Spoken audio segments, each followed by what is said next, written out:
Here's a place where all of us can be safe. Our stories of transformation can be safe, and all the things we want to research are safe here. This is Safe Space with Cheyenne. I'm really excited you're here, and I hope you stick around for a while, because I've got a lot to show you before I leave Earth. I love you guys.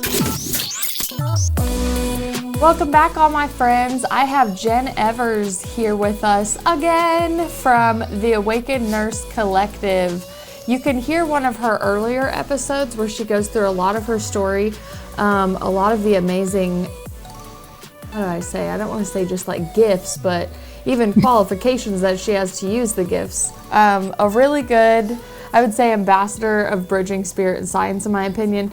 She's come back on today. We're going to discuss dis-ease in the body. And I know we're all familiar with this disease, that disease. Look at me, I'm fumbling over all my words. Today we're going to be discussing dis-ease in the body. So usually we talk about, like cancers and where they come from, how they develop, foods you eat. But today we're also going to discuss the emotional code in it. And if we want to throw in all of the hurt that processed foods can do to your body, why not, right? We're here for that. So, hey Jen, what's going on? Just living the dream, sister.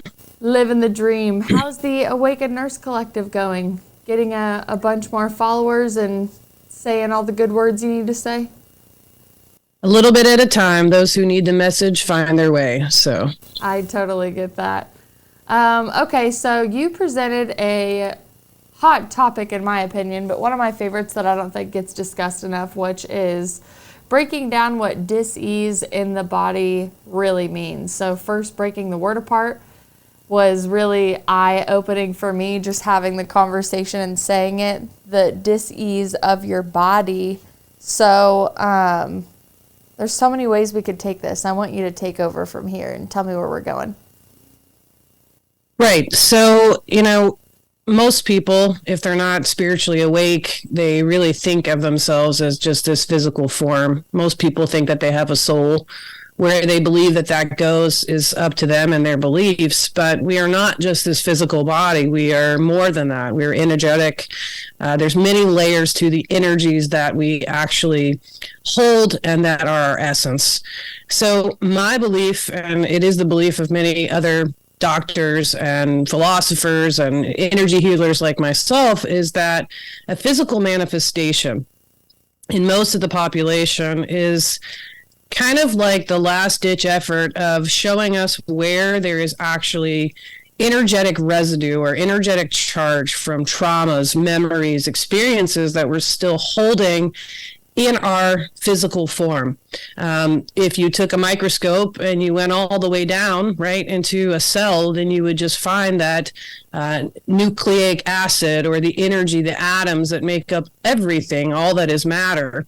So in my opinion, and what I've seen and read and experienced, not only for myself, but in the people that I serve as a nurse, as a healer, is that physical dis-ease is a late manifestation of the things that we don't recognize in ourselves that live within our body, that are stored within our subconscious, memories, triggers, emotional traumas. It's this residue that we hold on to. And I can get into a little bit more of that and what that is as we kind of move through. But physical manifestations of disease don't usually show up at birth. They show up throughout our lifetime, usually well into adulthood. And one of the things that I a lot of times get a punch back is, what about people who are born with a physical disease? That's more esoteric, but if we think about it, there are all lessons for us to learn. Some of those are lessons for us to learn about ourselves. And sometimes when we are given a child who is born with the physical disease, it's really more for the people that are there to love that child and the lessons that they have to go through and the things they have to heal within themselves. It's a beautiful gift to watch parents love this child, even though they may have disabilities, to help them manifest and help them know love. So in that way, I think, it's not always about the child healing. It's more about the healing that's done through the parents or the people that, were given that child to love. I'm hearing a lot of Dolores Cannon stuff here right now because that was one of the main questions that came up in one of her regression questionnaires. And she said that there is quite the line of people to sign up for lifetimes, that either they're shorter lifetime spans coming in to make an impact and leave. Soul evolution wise, apparently the way that you're able to inspire and show people around you is one of the things that they brought up. It really, I wish that I could quote it 10 times better than what I am right now, because I really am butchering it.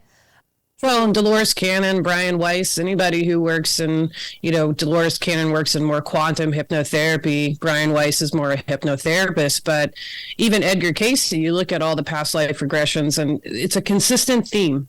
And I work as a hospice nurse. That's my day job right now. And I have come and been encountered multiple times now where I see this pure essence of love that's shared between a mother or a father or the family of a child. And that child could be, 45 years old, but this person has chosen love over everything else to give that child a life.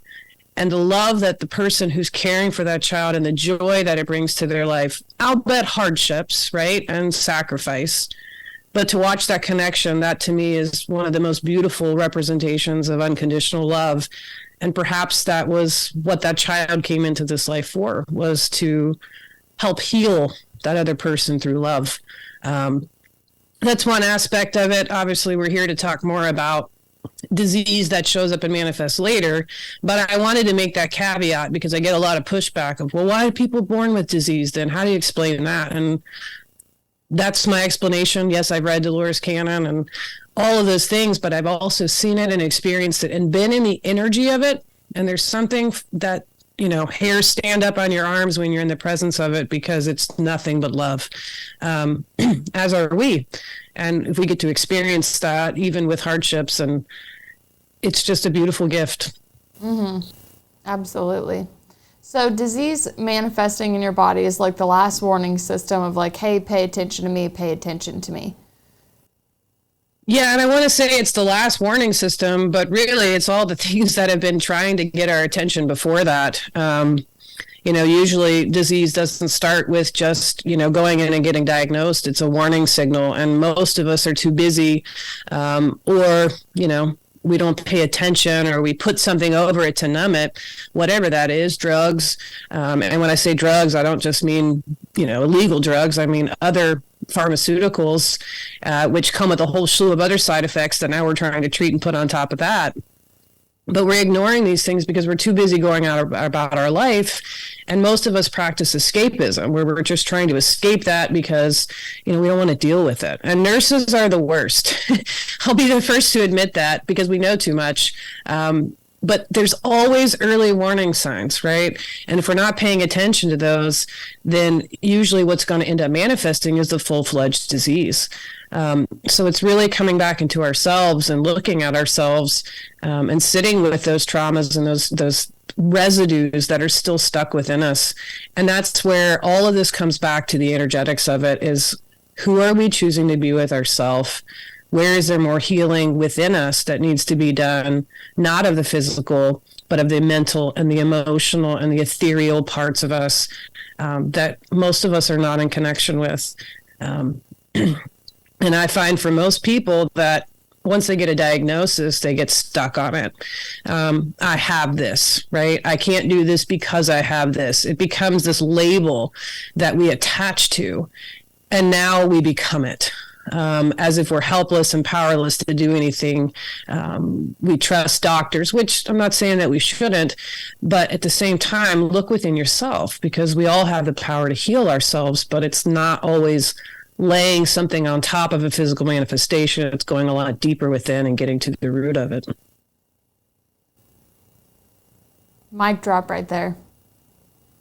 So true. So true. So one of my favorite things that I really like to study in the beginning and still go back to is all the different, almost like charts that you can go look at to check out even like suppressed emotions in your body. Meridian lines are one of my favorites for the first to really like if my arm's hurting here, what does it mean? What's being held on to right there? Do you like studying it like that since you already know you are on the energetic side of things? So I've looked into meridians and pressure points and acupuncture and all of that. And I'm not saying that that doesn't have something to do with it. I think tapping, all of those things are always, energizing the emotional charge or the energetic charge of those things. But I think it can actually be a lot simpler. Because none of us, most of us, if we have full-time jobs and a family, we don't have time to learn all the different meridian points. Donna Eden does a great job with that. But the best book that I ever bought, and if you listen to the other episode, I talk more about being a nurse and seeing patterns people that I serve, not just in the patients, but their families and the grief and the trauma, is this little book called Heal Your Body by Louise Hay. And I like it because it's short. It's kind of like an encyclopedia of all the different physical diseases. And it gives the probable emotional or energetic cause. And then it gives you an affirmation that you can use to target that part of yourself and speak directly to your own cells, as if we're shifting and transmuting or alchemizing the energetic charge and the residue that we hold within ourselves. For example, cancer has to do with grief, resentment, a feeling of what's the use. So if we're speaking to the cells in our body that hold that energetic charge and we use an affirmation, then we're helping to break that up and release it. And those meridian points are the parts that move through us. But I don't think we have to learn all these different points in our body. I think we just need to get in connection with ourselves and start speaking to ourselves and knowing we have the power to shift and change. And we're all great alchemizers. We're all very all powerful. We just don't believe it. And the belief systems and the ideas that were implanted in us as children is probably the biggest block that most of us have, because we're looking outside of ourselves to be healed instead of knowing we have the power within us to do it. So it doesn't have to be difficult. It just becomes a consistent practice. And if you know me, I also use the Ho'oponopono prayer, which can transcend just this life and also clear ancestral traumas that contribute and all the way back into the beginning of creation. So it's a combination of those things. But if we try to learn something that's really difficult, most of us lose interest and we get discouraged because we don't see results. And I used that book to heal eczema that I had for 30 some years of my life since I was a child. And I used that in conjunction with the Ho'oponopono prayer, and I healed that within a week. And it's never come back. So I'm not just saying these things. I've tried them on myself and I've seen results. So that propelled me to keep studying and then helping and working with clients. I have a client who has Ehlers-Danlos syndrome, which is an autoimmune disease of connective tissue, where joints can pop out and things like that. It's extremely painful. And just by working with her and working on her self-love and letting go of a lot of the beliefs that she's had about herself, she's already stronger. Her pain has gone away. And we can identify flare-ups and we work on those types of things, but she's seen this enormous change. But it all has to do with who she's choosing to be with herself, how she talks to herself, what she believes about her worth. And that's really the essence of all physical disease, whether it manifests as cancer or hypertension or diabetes. It's really about you with you and believing in yourself and not looking for that validation from outside, healing the parts of ourselves that we don't have that relationship of love with ourselves. So what do you recommend to people that are obviously struggling with all this, whether it is like too much cortisol in their system or the inflammation that comes with that? What are your recommendations? Well, I have several, but I think the first one is to recognize that most of us live in a heightened sense of sympathetic nervous system, even when things are quote unquote calm, right? So if we're always living in a state of I'm not safe and I'm fearful of what the next day is going to bring, then we need to address how to drop ourselves out of that sympathetic nervous system, whether that's through meditation, whether that's through breathing techniques, whether that's through just recentering and going right outside your door and putting your feet on the earth, right? Mother Earth is this huge energetic grid. We are energetic beings. We're disconnected from that. I think I've told you this before, but I'll say it again, that, the high prevalence of cancers and disease that we've seen from the 1960s on, there's a lot of research that shows that with the vulcanization of rubber, when they put that on the soles of our feet and we started wearing shoes with that, we have this huge uptick in disease. And it's because we're disconnected from the greatest healer that there is, that's natural to us, which is Mother Earth. And some people can't sit still. Some people, I'm one of those people. So I go outside and just walk. You can do a walking meditation where you're just listening and you're zoning out into that and you're just reconnecting with those parts of yourself. But I do think that we can do all of those things, but if we don't address the actual part of us that lives in that heightened sense of sympathetic nervous system all the time, because we're in a state of fear all the time, or worry, then that's just a reprieve. And we're not living and embodying what it means to live in our parasympathetic, where we trust, where we're calm. Even in the face of stress, we trust the universe is going to show up for us and has this divine plan. And how do we cultivate that when we've been taught from an early age that there's evil lurking around the corner, everything is bad's going to happen to us, or I can't survive without this, or what if I lose my job? Everybody is living in this state of stress, and we blame it on our jobs and we blame it outside of ourselves, but really it's the energetic residue of the memories, traumas, and beliefs that we've had implanted in us that keep us in this state of constant and perpetual fight or flight. We have to know we're safe as we are already, and we're divinely protected, right? I had to start that with a lot of affirmations, just starting off, and even the recognition of being in fight or flight without, like, why am I in this stage right now? That was one of the biggest things for me, or even realizing maybe how aggressive I was for no reason.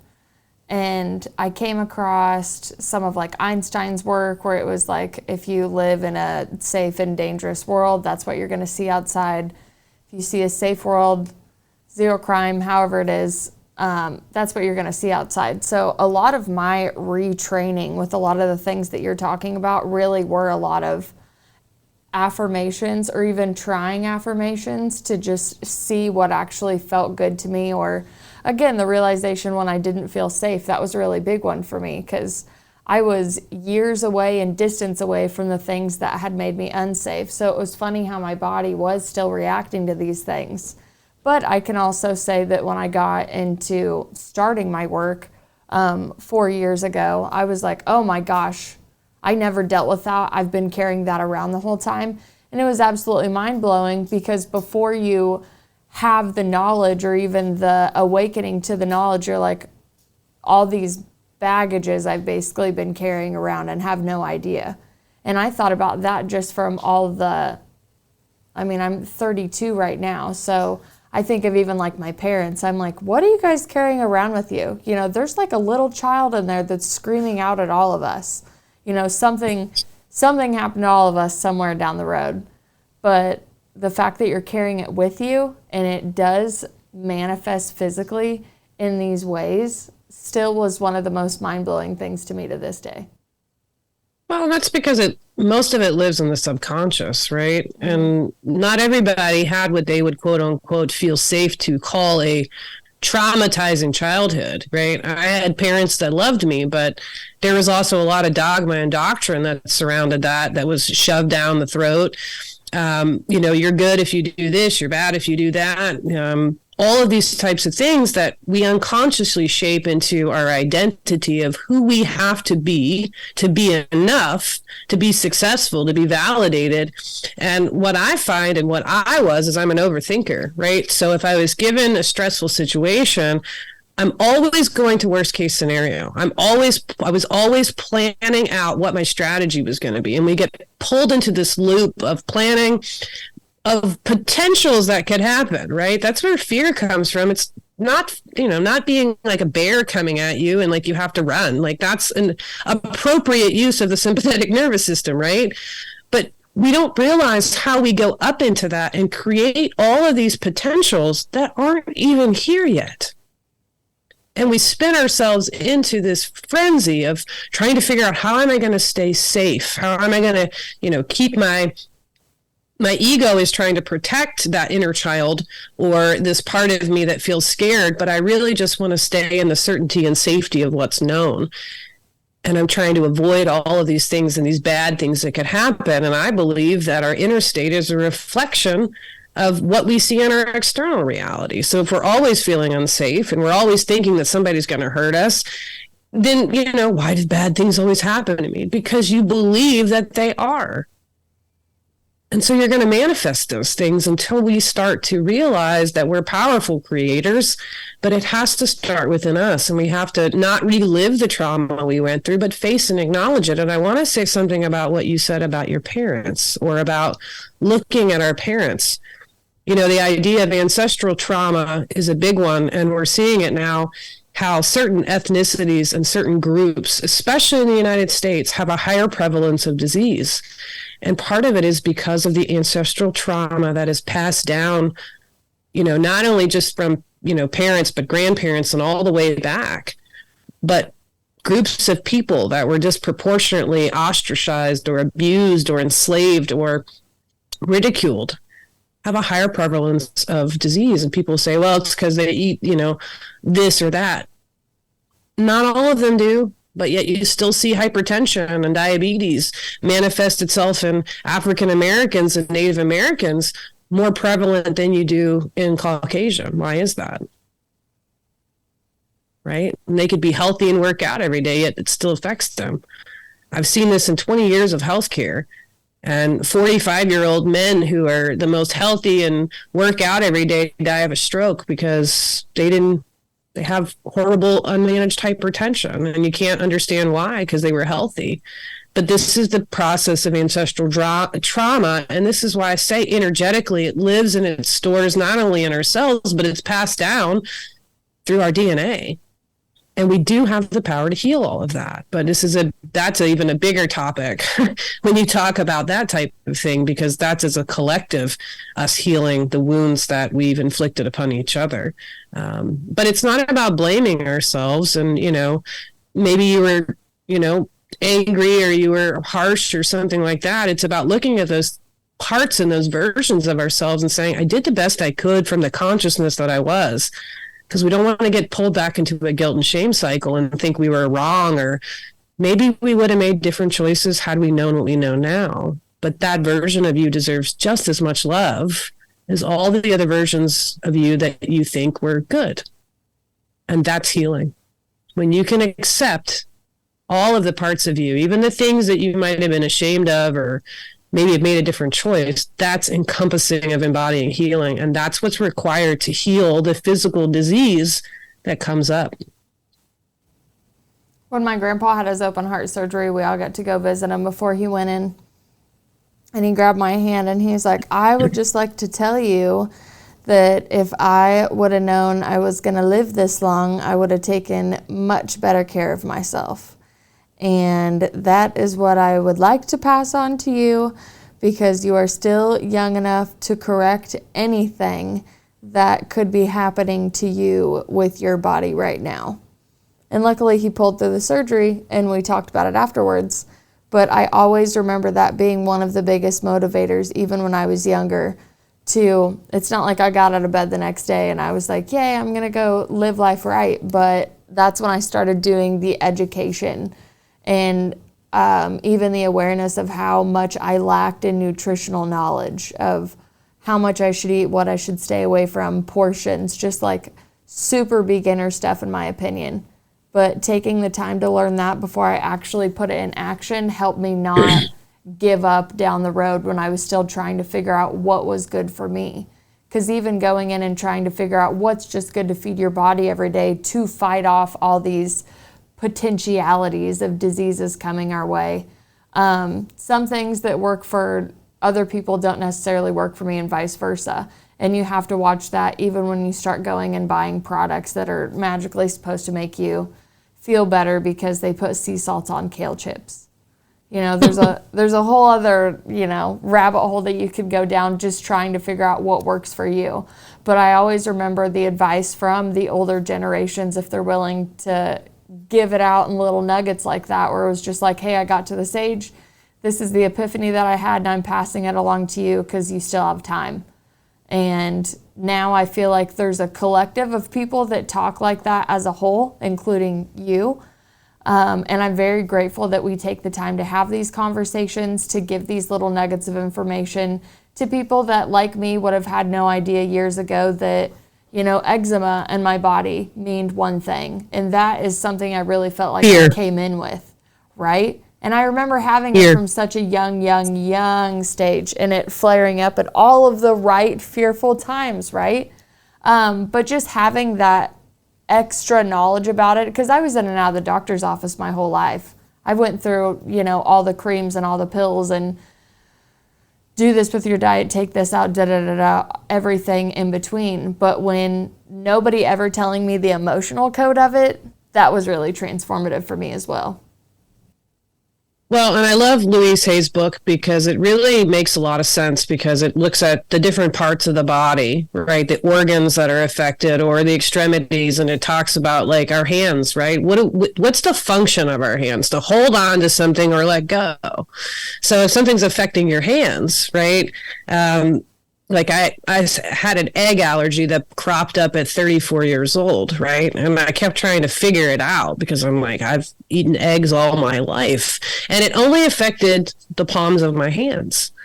And when I would eat eggs, they tried to figure this out for years, right? Little did I know that I was in a very toxic relationship that is now ended. But the minute that relationship, and I was released from that relationship, I no longer have a problem with eating eggs. So what was I holding on to and didn't let go of because of fear, right? Of not having that in my life, or what it was going to mean for my kids and that type of thing. But the minute I made peace with that and allowed it to let go, even though it was painful, that disappeared, right? I have a friend who has had 2 broken feet, right, from stress fractures. And she said, why is this all happening? And I was talking to her, and, she hasn't taken steps to move forward in her life with who she is. And as she took time to heal, she started to work on herself, and she started to make those steps forward in her life to manifest what it is she wants. And miraculously, her feet have healed. So that's part of why I like that book, but it's just very rational, and it makes sense, right? The part of the body. There's a lot of women, more predominantly, that have autoimmune disease. And I want to say this about autoimmune disease because it's so prevalent right now. MS, Sjogren's, rheumatoid arthritis, all of these things is self-attacking the self. Well, if you take that outside the physical context, who are you choosing to be with yourself? How do you talk to yourself, right? And we do this so carelessly. When we make a mistake, we beat ourselves up. And this is where the memories from childhood and trauma come up, of how we were treated when we made a mistake, of who we were supposed to be, if we were good or we were bad or we were punished. I don't know about you, but the worst punishment my parents could have ever given me was being disappointed in me.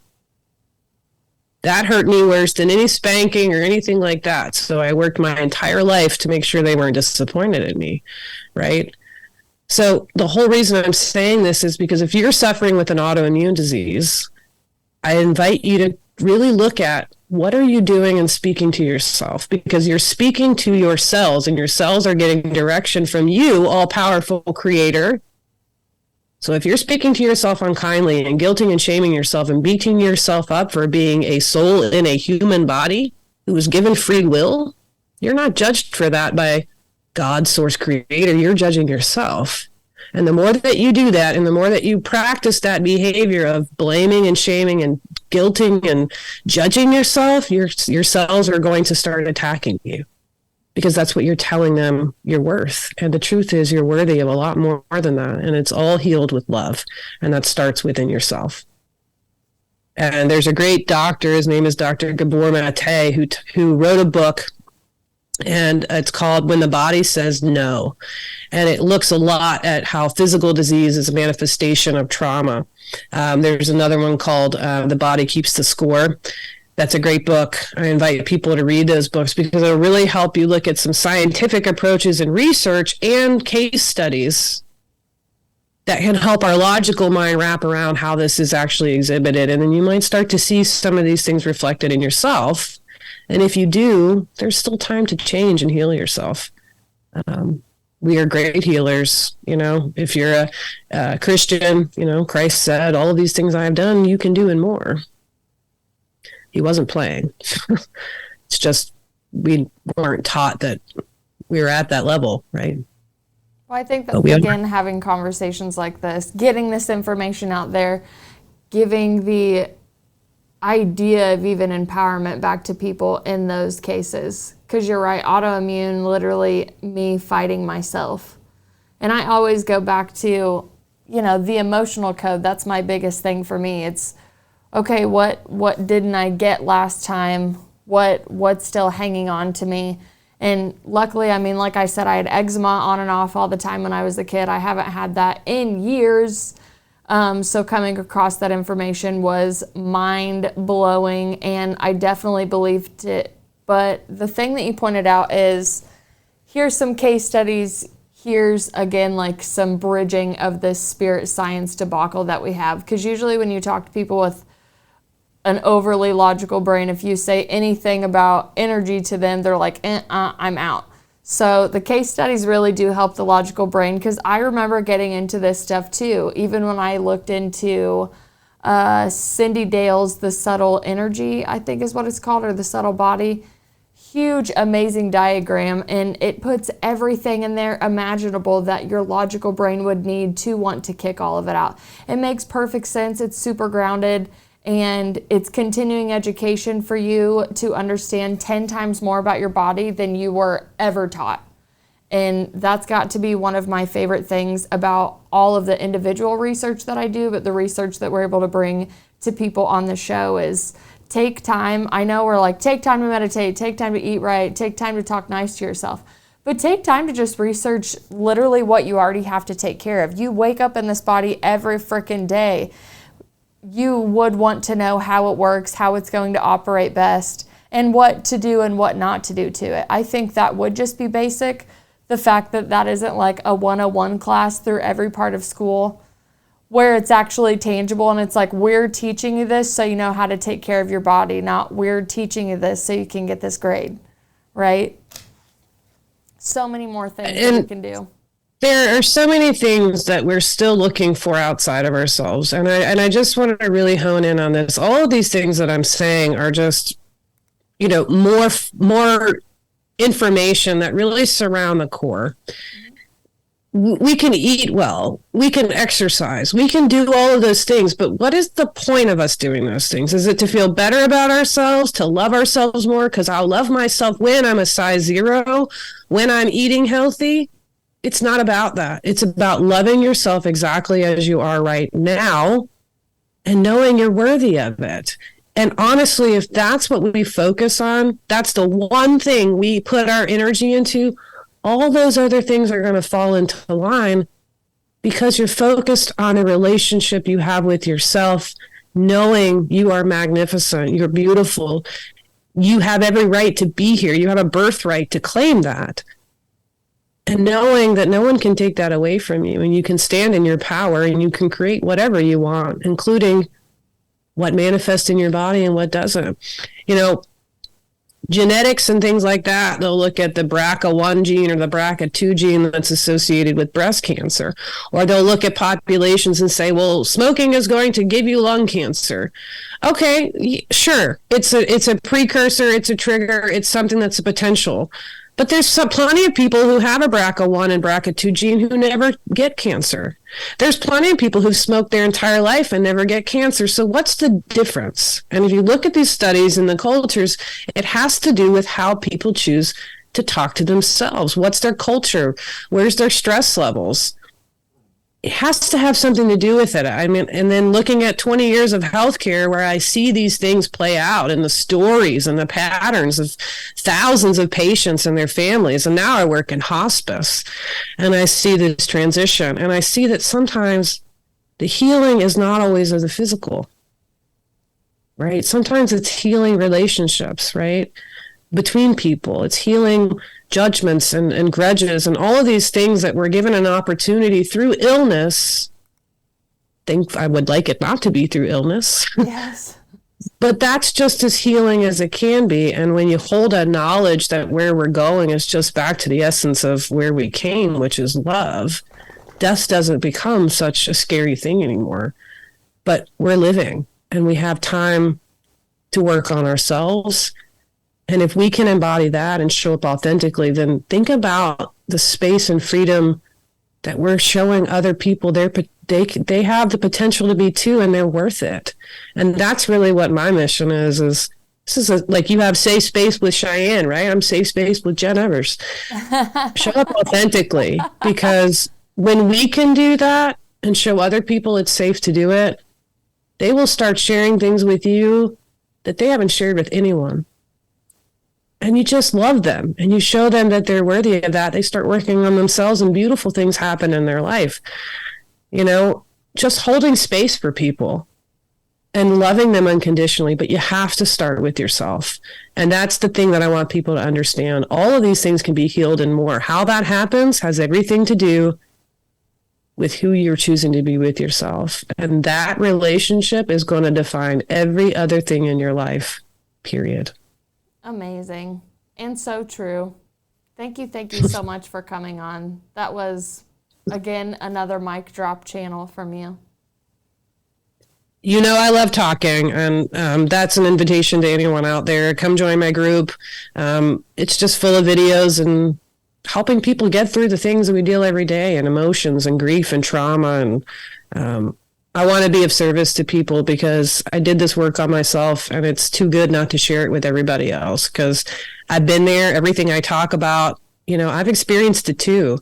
And layers and layers and layers, guys. This is not a 6-week course. It's not an 8-week course where you do some coursework and all of a sudden, boom, it's a process and it's a journey, and one that you're going to spend the rest of this life doing and potentially others, but it's worth it and you're worth it. And that's what I want people to know. You're worth it. And you're all love. You're from love. And you're learning to love again. Love's my favorite, so I'm glad that that's the truest medicine that you came on to talk to us about today. And yes, my friends, her group is called the Awakened Nurse Collective. I have it tagged down below for you, so just go read the pretty description and add yourself to her Facebook, my Facebook, and while you're there, don't forget to add the Spotify playlist that I make for all the songs for you guys. Vitality Exposed is going to bring us a clip of Nightcap. I know I've been bringing Nightcap to you guys for a minute, but before I show you them, I want to thank Jen one more time for coming on the show and sharing all your knowledge. We appreciate you so much. Thank you so much for the opportunity. Anytime, my friend. And I send all of you and surround you with an abundance of love. It's who you are. It's just for you to remember. Received. And, okay. This track's really good, guys. You're really going to enjoy it. It's called From Me, and I picked out my favorite part of the song for you. So enjoy. Go download this now, and hopefully I'll see you at a show. Bye, guys.